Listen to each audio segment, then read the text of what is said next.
Hello, this is the lesson from Mathematic called Funky Fro Yo. This is considered to be part 1.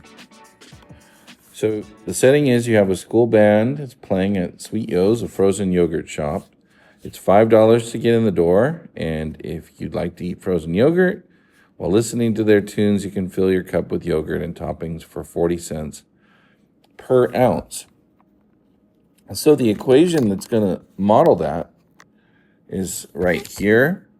We're starting with 5, so think of it as an arithmetic sequence. Beginning with 5, and we're going up by a slope of 40 cents per ounce. So the input variable is going to be Z, and the output variable is going to be D. So if your cup weighs 14 ounces, that's an input. And so just substitute that right here, and it would be $10.60 total for the evening. Now, in number 3, we're going to reverse that. Shayla brings $10 for the evening.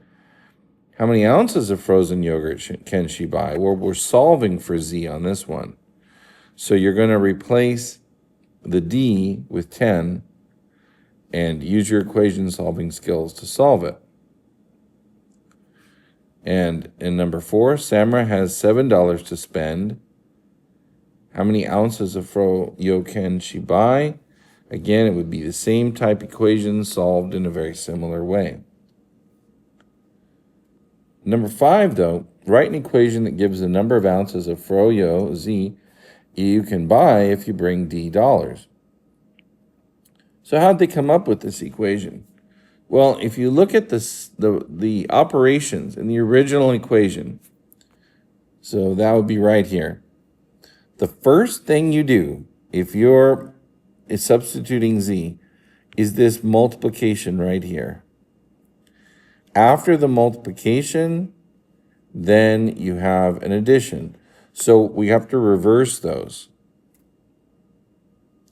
So if you're going to multiply by 0.4, and then you're going to add 5, when you pack it up, when you reverse those steps, the first thing you're going to do is to subtract 5, the opposite of add 5.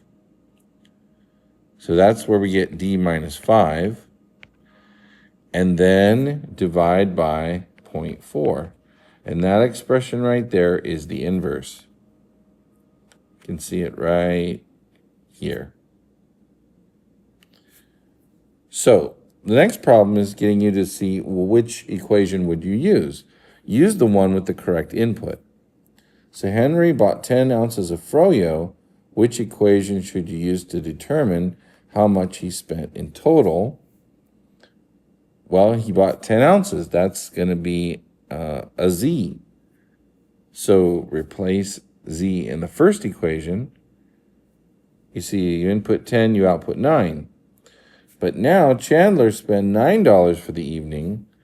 Well, that would mean use the other equation instead of having to solve for it like we did in number 2.